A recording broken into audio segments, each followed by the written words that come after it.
मेरा बचपन सदमे से भरपूर गुजरा। मेरी सुतेली माँ ने मेरी माँ से इंतकाम लेने के लिए मुझे अब्यूज किया, फिजिकली और मेंटली टॉर्चर किया। मुझे एक फोन कॉल करनी थी तो हम इस छोटे से कस्बे में एक पब्लिक फोन बूथ पर गए जो कि बिल्कुल वीराने में था। वहां एक नौजवान आदमी फोन पर बात कर रहा था। मैंने उसे फोन छोड़ने का कहा कि बस करो, फोन मुझे चाहिए, लेकिन उसने साफ इनकार कर दिया और साथ ही मुझे कुछ ऐसा कहा कि जिसे सुनकर मैं भड़क उठा और मैंने उसे पीटना शुरू कर दिया और बहुत बुरी तरह से पीटा। इसलिए मुझे गिरफ्तार कर लिया गया। मुझे 7 साल कैद की सजा सुनाई गई। तो उसी दौरान जब मैं ट्रायल का इंतजार कर रहा था, मैंने इस्लाम कबूल कर लिया। मैंने पूरे 3 साल और 9 महीने बैठकर इस्लाम का मुतालिया किया। रोजाना पूरा दिन मैंने बस सिर्फ यही किया। और इस तरह मैं साउथ कैरोलिना के डिपार्टमेंट ऑफ करेक्शंस का पहला सफेद फाम इमाम भी बना। लेकिन इससे मेरी जान को खतरा भी लाहक हुआ। कम्युनिटी में मेरे ताल्लुकात बहुत अच्छे थे, सिवाय एक शख्स के। उसने मेरे पीछे से आकर मुझ में छुरा घोंपा जो सीधा मेरी पसलियों में उतर गया, लेकिन मेरा दिल सिर्फ 3 मिलीमीटर के फासले से बच गया। अच्छा, एक सवाल है। जैसा कि आपने कहा कि आपने उस हमला आवर को माफ कर दिया है, तो क्या आपने अपनी सौतेली माँ को भी माफ कर दिया? जी हाँ, लेकिन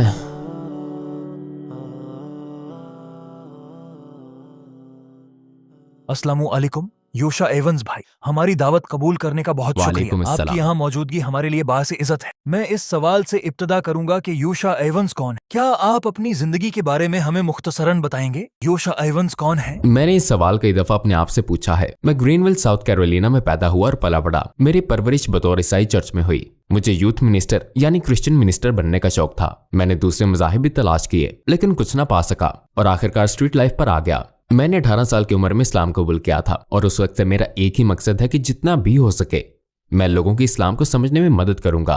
मैंने कोरोना के वक्त एक वीडियो गेमर्स लीग स्टार्ट की। ये एक मुस्लिम गेमर्स लीग थी। मैं अपने बच्चों के साथ भी वीडियो गेम्स खेलता हूँ और खुद भी तब से खेल रहा हूँ जब मैं एक बच्चा था। मुझे रेस कारें और मसल कारें बनाना पसंद है। तो योशा एवंस वो है जो एक हमागीर शख्सियत बनने की कोशिश में है, इस हकीकत के साथ कि मैं भी दूसरों की तरह एक आम इंसान हूँ। अकीदे के हवाले से आपकी जिंदगी कैसी थी? आप किस पर ईमान रखते थे? मैं बतौर मेथोडिस्ट ईसाई पला बड़ा हूँ।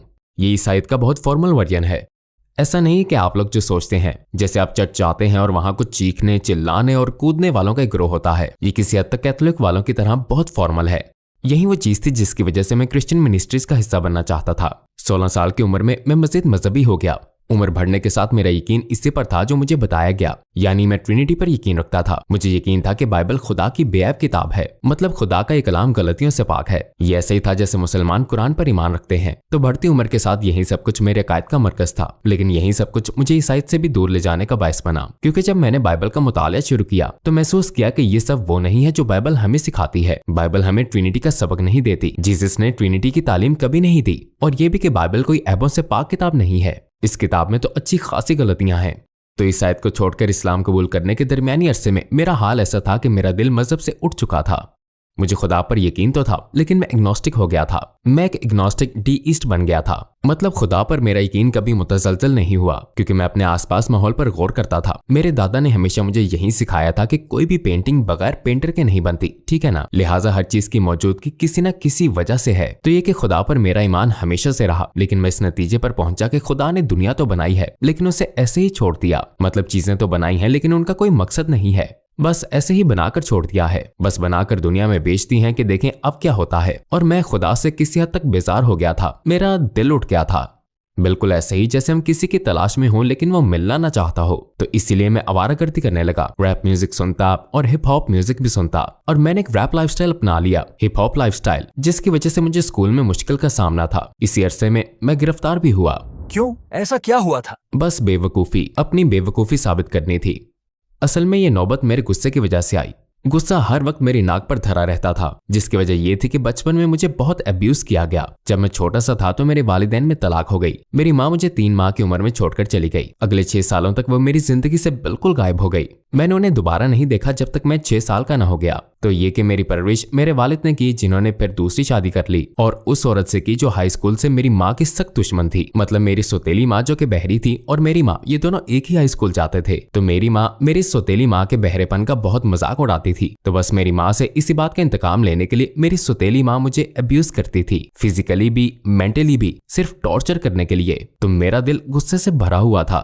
मतलब मुझे गुस्से के अलावा किसी भी किस्म के जज्बों का एहसास नहीं था, लिहाजा मैं बहुत गुस्सीला था। और फिर मैं कराटे का भी माहिर था, मैं ब्लैक बेल्ट था। उस वक्त मुझे मार्शल आर्ट में ब्लैक बेल्ट मिली थी। तो एक रात जब हम साउथ कैरोलिना के एक छोटे से कस्बे पिकेंस में थे और मैं नशे में था, तो हम इस छोटे से कस्बे में एक पब्लिक फोन बूथ पर गए जो कि बिल्कुल वीराने में था। वहाँ फोन पर एक नौजवान बात कर रहा था। मैंने उससे फोन देने का कहा कि बस करो, फोन मुझे चाहिए, तुमने जिसे भी फोन करना है बाद में कर लेना, अभी फोन मुझे चाहिए। उसने साफ इनकार किया और साथ ही कुछ ऐसे अल्फाज कहे जिससे मैं भड़क उठा। तो मैंने उसे पीटना शुरू कर दिया और बहुत बुरी तरह से पीटा।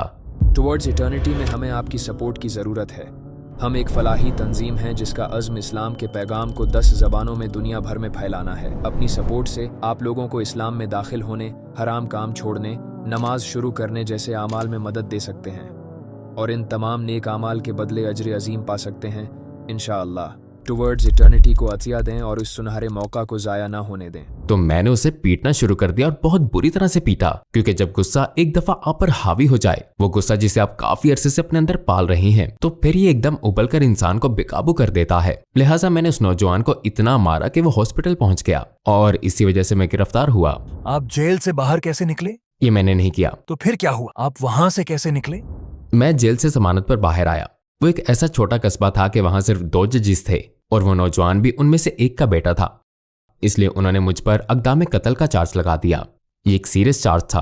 उन्होंने मुझ पर अक़दाम कत्ल का चार्ज लगा दिया, इसलिए मुझे ट्रायल पर ले जाया जा रहा था, क्योंकि ये मुमकिन ही नहीं था कि मैं इक़दाम कत्ल का इल्जाम कबूल कर लूं। और मैं इसके लिए फरवरी 1999 में कोर्ट गया।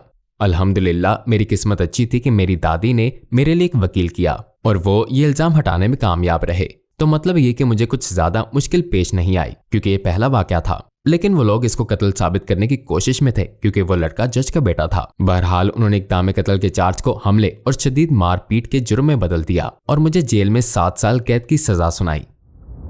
आपने अपने अकीदे पर कब सवाल उठाना शुरू किया?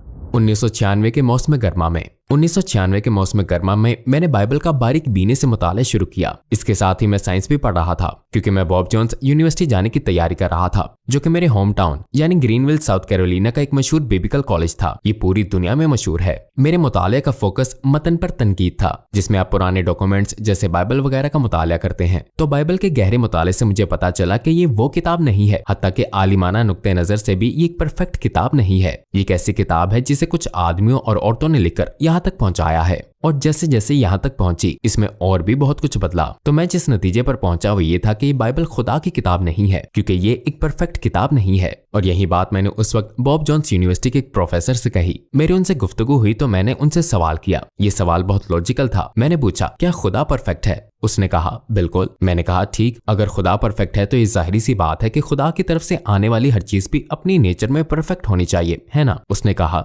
बिल्कुल होनी चाहिए। तो मैंने कहा, क्या बाइबल परफेक्ट है? उसने कहा, नहीं। अगर खुदा परफेक्ट है और उसकी कोई किताब है तो वो किताब भी लाजमन परफेक्ट होनी चाहिए। अगर किताब परफेक्ट नहीं है तो फिर ये खुदा का कलाम नहीं है। हो सकता है इसके कुछ हिस्से खुदा की तरफ से हों, लेकिन इसके बेशतर हिस्से इंसानों के लिखे हुए हैं। अगर आप इस फर्क को नहीं समझ सकते तो आपको ये नहीं कहना चाहिए कि ये किताब आपके ईमान की बुनियाद है और यही ठीक लगता है। तो मेरी प्रॉब्लम भी यही थी और इस्लाम की तरफ मेरा सफर ईसाईयत को छोड़ने के बाद शुरू हुआ और इसी प्रॉब्लम ने एक कैटलिस्ट का किरदार अदा किया, वरना ये कभी ना होता। इसके अलावा दूसरे मज़ाहिब के मुताले से भी मदद मिली, लेकिन मुझे सबूत चाहिए था। उस वक्त मैं अपनी जिंदगी के ऐसे मोड़ पर था कि जहां मैं इन भूल भुलैयों में थक चुका था। ठीक है ना? मेरा यकीन था कि अगर खुदा का कोई मजहब है तो उसका कोई सबूत भी होगा, एक ठोस, मादी और वाज़ेह सबूत होगा, क्योंकि मेरे दादा ने मुझे यही सिखाया था। उस वक्त तक तो उनका इंतकाल हो चुका था, लेकिन मुझे उनकी ये बात याद है कि अगर कोई तुमसे ये कहे कि वो सच्चा है तो उससे सबूत मांगो, क्योंकि सच्चाई हमेशा सबूत के साथ होती है। तो मेरा भी इन तमाम मज़ाहिब से, मसलन यहूदियत, हिंदुइज्म, बुद्ध मत, ताओइज्म वगैरह से यही एक सवाल था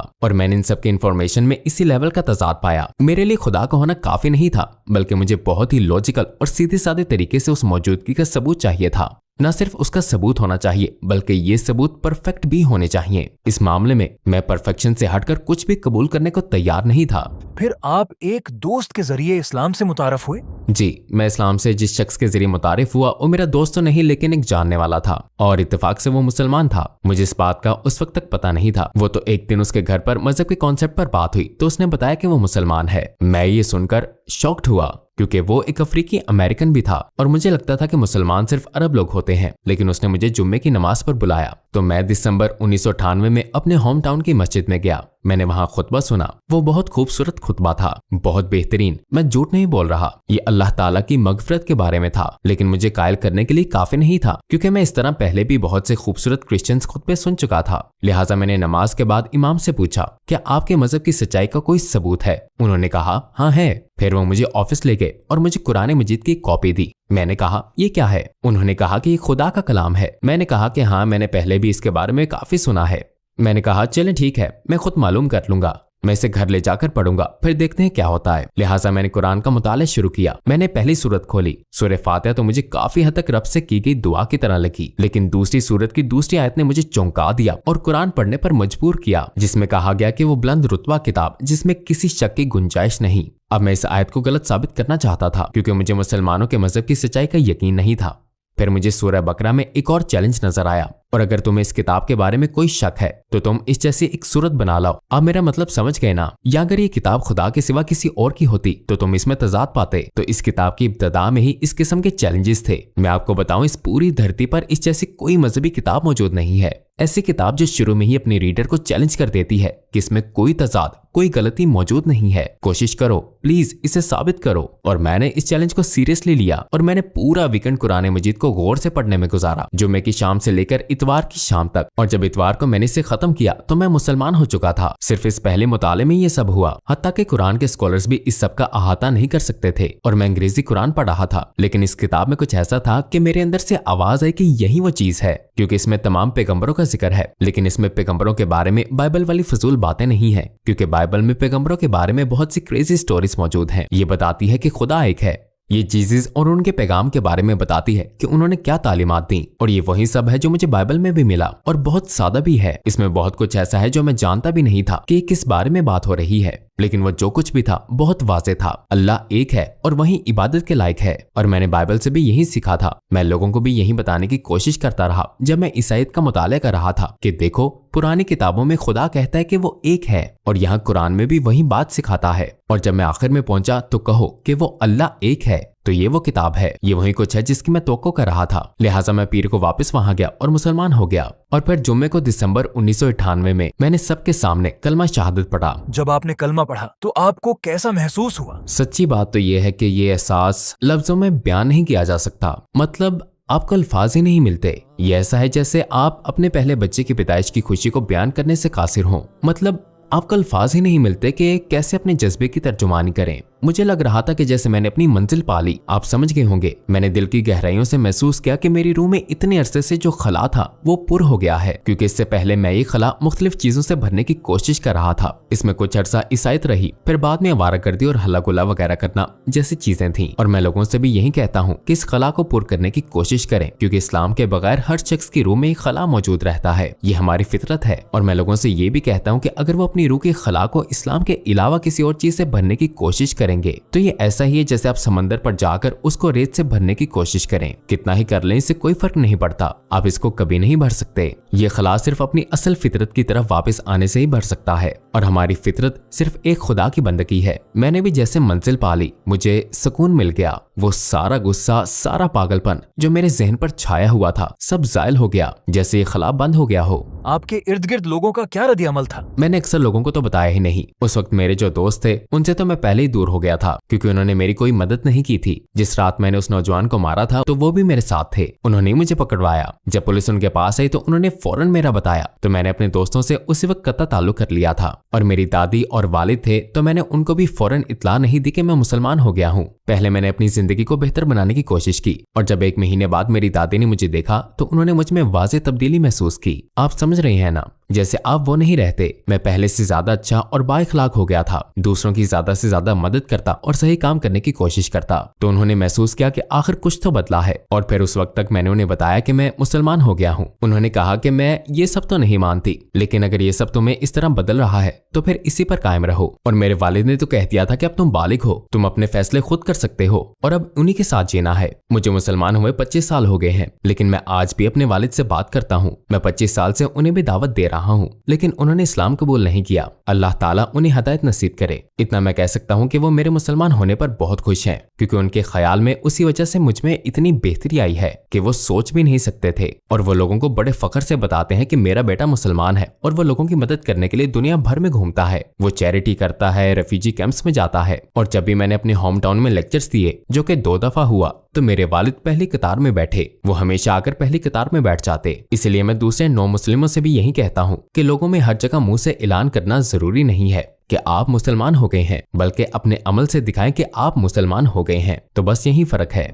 क्या आपके साथ कोई ऐसा गैर मामूली वाकया हुआ है जिससे आपको अंदाजा हुआ कि अल्लाह के साथ आपका एक खास कनेक्शन है? जब मैं जेल से बाहर आया तो मुआहदा ये हुआ था कि मैं जॉब करूंगा, और अगर मेरी किसी हरकत की वजह से मुझे जॉब से निकाला गया तो ये मेरी प्रोबेशन के मुआहदे की खिलाफ वर्जी होगी और मुझे फिर से 2 साल के लिए जेल भेज दिया जाएगा। लिहाजा जब मैं जेल से बाहर आया तो मुझे कंस्ट्रक्शन कंपनी में जॉब मिल गई। जब पहला जुम्मा आया तो मैंने अपने बॉस से कहा कि जब सब लोग लंच करेंगे, जैसा कि हमारी 1 घंटा लंच ब्रेक भी होती थी, तो मैंने कहा कि मैं लंच के बजाय जुम्मे की नमाज के लिए जाऊंगा। वो जगह रोड से 3 मील की दूरी पर थी। उनको पहले से इल्म था कि अब मैं मुसलमान हूँ। उन्होंने मुझे जॉब साइट पर नमाज पढ़ते भी देखा था, तो मैंने कहा कि मैं जुम्मे की नमाज पढ़ने जाऊंगा। उसने कहा कि तुम्हें काम की जगह छोड़कर जाने की इजाजत नहीं है, जिस पर मैंने जवाब दिया कि मैं इजाजत नहीं मांग रहा, मैं आपको बता रहा हूँ कि मैं जाऊंगा। तो इस पर उसने कहा कि अगर तुम काम की जगह छोड़ोगे तो फिर तुम नौकरी से फारिग हो, यानी तुम अपनी जॉब छोड़ रहे हो। तो उस वक्त मेरे पास एक चॉइस ये थी कि मैं जॉब पर रहूं और अल्लाह ताला के अहकाम की खिलाफ वर्जी करूं, या फिर जुम्मे के लिए चला जाऊं। और पता है मैंने क्या किया? मैंने जेल में 4 साल अपना दीन सीखकर गुजारे ताकि सही काम करूं, इसलिए मैं वही करूंगा जो सही है। फिर मैंने कहा कि ठीक है, आप अपनी जॉब रखें, मैं तो चला। लिहाजा मैं जुम्मा पढ़ने चला गया और नमाज के दौरान मैंने बहुत ज्यादा दुआ मांगी कि या अल्लाह, मैं यहाँ तेरी इताअत के लिए आया हूँ, बस अब तू ही मुझे इस मुश्किल से निकालेगा। नमाज़ी जुम्मा के बाद एक नौजवान आदमी मेरे पास आया और कहने लगा कि भाई, क्या तुम जॉब करते हो? मैंने कहा कि हाँ, आज के दिन तक तो करता था, लेकिन आज मुझे यहाँ आने के लिए जॉब साइट छोड़ना पड़ी, इसलिए मुझे नौकरी से निकाल दिया गया। तो उसने कहा कि मेरे वालिद जो कि इमाम है, उन्होंने मुझे आपसे ये पूछने के लिए भेजा है कि क्या आप उनकी पिज्जा शॉप पर काम करेंगे? मैंने फौरन जवाब दिया, क्यों नहीं, मुझे तो जॉब चाहिए। तो उसने मुझे जॉब दे दी और वो उसी दिन से शुरू हो गई, जिसमें मैं कंस्ट्रक्शन साइट से दुगना कमाने लगा। तो मेरे एक जॉब छोड़ने से दूसरे जॉब के मिलने का दरमियानी वक्फा सिर्फ 2 घंटों का था। जब आप सिर्फ अल्लाह ताला के लिए पूरे खलूस से कुछ करते हैं तो वो भी आपके लिए रास्ता निकाल देता है। मतलब ये कि सही रास्ता चुनना बाज औकात खौफनाक होता है, लेकिन वो रात मेरी जिंदगी की बेहतरीन रात रही, जहां तक मुझे याद है।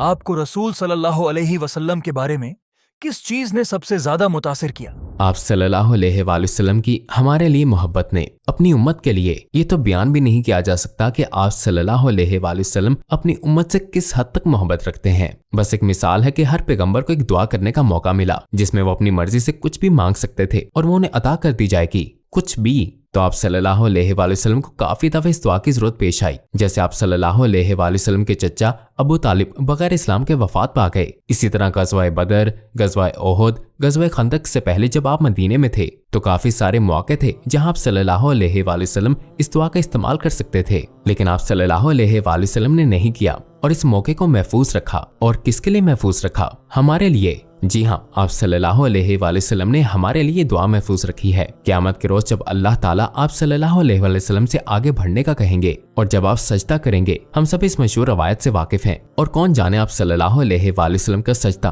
कितनी मुद्दत तक रहेगा। फिर अल्लाह ताला आप सल्लल्लाहु अलैहि वसल्लम से उठने का कहेंगे और इसी दुआ के तहत कुछ भी मांगने का कहेंगे, क्योंकि आप सल्लल्लाहु अलैहि वसल्लम ने वो दुआ उसी मौके के लिए महफूज कर रखी है और अल्लाह ताला भी जानता है कि आपने ये दुआ इस मौके के लिए रखी है। तो अब मांगे जो मांगना है। यूं तो आप सल्लल्लाहु अलैहि वसल्लम बहुत सी चीजें मांग सकते हैं, लेकिन आप सल्लल्लाहु अलैहि वसल्लम क्या मांगेंगे? आप सल्लल्लाहु अलैहि वसल्लम हमारे लिए दुआ मांगेंगे। तो ये है वो चीज, अपनी उम्मत के लिए इस हद तक फिक्रमंद होना, हम सब के लिए, सिर्फ सहाबा के लिए नहीं, मतलब हर एक के लिए। आप सल्लल्लाहु अलैहि वसल्लम हमसे इतनी मोहब्बत रखते हैं कि अपनी सारी जिंदगी हर किस्म की मुश्किलात बर्दाश्त की, लेकिन कभी इस दुआ का फायदा नहीं उठाया, क्योंकि आप सल्लल्लाहु अलैहि वसल्लम जानते थे कि एक दिन हम इस दुआ के मोहताज होंगे। बहुत से लोग ऐसे हैं जो इस्लाम पर गौर तो करते हैं, लेकिन उनके कुछ कंसर्न्स होते हैं।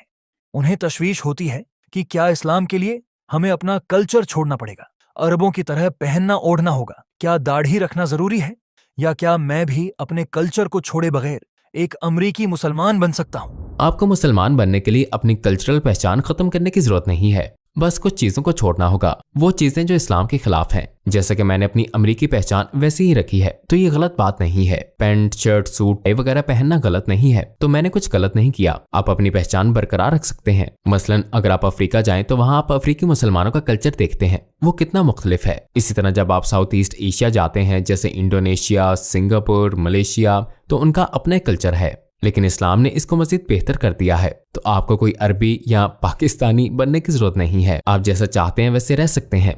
कुछ ईसाई ऐसे हैं जो कहते हैं कि वो इबादत के दौरान कोई रूहानियत और खुदा से एक खास कनेक्शन महसूस करते हैं, इसलिए उन्हें किसी दूसरी नई चीज की जरूरत नहीं है। ऐसे लोगों के लिए आप क्या कहना चाहेंगे? रूहानियत धोखा दे सकती है, क्योंकि रूहानियत सिर्फ एक एहसास है जिसके पीछे सब ईसाई लगे हुए हैं। वो इसी रूहानियत को बढ़ाने में लगे हुए हैं, और ये सब ज्यादा देर तक बरकरार नहीं रहता। ये किसी कनेक्शन का सबूत नहीं है, क्योंकि बहुत से लोग मुख्तलिफ तरीकों से इस एहसास को पा सकते हैं। यूं तो हिंदुओं को भी यही महसूस होता है, जादू टोने करने वालों पर भी ये कैफियत आती है, ऐसा तो नशा करने वालों को भी महसूस होता है, एक शराबी को भी ये महसूस होता है, और वे इस बुलंदी के पीछे भाग रहे हैं। इस्लाम में हम सिर्फ बुलंदी के पीछे नहीं भागते, इसमें एक कैफियत ऊपर नीचे होती रहती है। जैसे कुछ औकात में आप पर ज्यादा रूहानियत तारी हो जाती है और कभी कम हो जाती है। इस बारे में नबी करीम सल्लल्लाहु अलैहि वसल्लम ने भी फरमाया कि ईमान घटता और बढ़ता रहता है। हम जो तलाश कर रहे हैं वो खुदा के साथ मुस्तहकम ताल्लुक है, जैसा कि वो चाहता है कि उसकी इबादत की जाए। और मेरा खुदा से कौन सा कनेक्शन दुरुस्त है, इसका फैसला मैं नहीं करूंगा कि अच्छा मुझे ये सही लग रहा है तो यही सही है। ये इस तरह नहीं होता है। ये टर्म्स हम डिक्टेट नहीं करते, खुदा टर्म्स डिक्टेट करता है और हम इसको फॉलो करते हैं। तो हमें उसकी इबादत उसी तरह से करनी चाहिए जैसे वो चाहता है, उस तरह से नहीं कि जैसे हम चाहते हैं। शायद ईसाइयों का आपसे ये सवाल हो कि आपने जीसस की टीम क्यों छोड़ी? मैंने बिल्कुल नहीं छोड़ी, बल्कि अब मैं ज्यादा सही तरीके से जीसस को फॉलो कर रहा हूँ। मैंने जीसस को नहीं छोड़ा, बल्कि मैंने उसे पा लिया है। मैंने पॉल को छोड़ा है। मैंने पॉल को छोड़कर जीसस को फॉलो करना शुरू कर दिया है, क्योंकि क्रिश्चियन का लफ्ज क्राइस्ट से निकला है और क्राइस्ट एक खुदा के सच्चे इबादत गुजार थे, और मैं भी अब यही हूँ। अच्छा, एक सवाल है। आपने कहा कि आपने उसे माफ कर दिया जिसने आप पर हमला किया था। क्या आपने अपनी सौतेली माँ को भी माफ कर दिया है? जी हाँ, लेकिन मैंने उन्हें उनके लिए माफ नहीं किया। असल में मैंने उन्हें एक खत लिखा, क्योंकि उन्होंने मेरे साथ की गई ज्यादतियों का कभी इतराफ नहीं किया और बिल्कुल अनजान बन गई, जैसे ऐसा कुछ हुआ ही नहीं, बस सिर्फ एक बच्चे की गलतफहमी है। तो मैंने उनको माफ करने के लिए खत लिखा, लेकिन मैंने उनको बताया कि मैं उनको उनके लिए माफ नहीं कर रहा, मैं उनको अपने लिए माफ कर रहा हूँ, क्योंकि उनको कोई हक नहीं था कि वो मुझ पर मजीद इस तरह से असरअंदाज हों। मुझे महसूस हुआ कि अब वो मुझे अब्यूज नहीं कर रही थी, बल्कि जो गुस्सा मैं उनके खिलाफ अपने अंदर पाल रहा था, इसकी वजह से मैं खुद ज्यादा अपने आप को अब्यूज कर रहा था। और ज्यादातर ऐसा ही होता है। दरअसल मैं रोजाना काउंसलिंग और कोचिंग करता हूँ, और यहाँ आने से पहले मेरा एक सेशन था और ये ड्रामा विक्टिम्स के बारे में था, जिन्हें कभी अब्यूज किया गया या इसी टाइप का मसला हुआ। मैंने उन्हें एक्सप्लेन किया कि आपने अपनी जात के लिए माफ करना है ताकि आप आगे बढ़ सकें, क्योंकि मेरे ख्याल से उन्हें कोई हक नहीं कि वो अब भी मेरी जिंदगी पर इसी तरह असरअंदाज हों। मैं मजीद नहीं सह सकता। अब मैं उन्हें इल्जाम नहीं दे सकता। अगर मैं अब भी वही कुछ महसूस कर रहा हूँ जो मैंने अपने बचपन में सहा, तो अब मैं उन्हें इल्जाम नहीं दे सकता। अब ये खत्म होना चाहिए। अब ये 30 साल पुरानी बात है। अब तो मैं खुद अपने आप को टॉर्चर कर रहा हूँ, लिहाजा मुझे ये सब छोड़ देना चाहिए। तो इसलिए मैंने उन्हें माफ कर दिया, लेकिन अपने लिए माफ किया। हम अल्लाह के लिए भी माफ करते हैं, बुनियादी वजह भी यही होती है, लेकिन मैंने उन्हें अपने लिए माफ किया क्योंकि मुझे भी हीलिंग की जरूरत थी।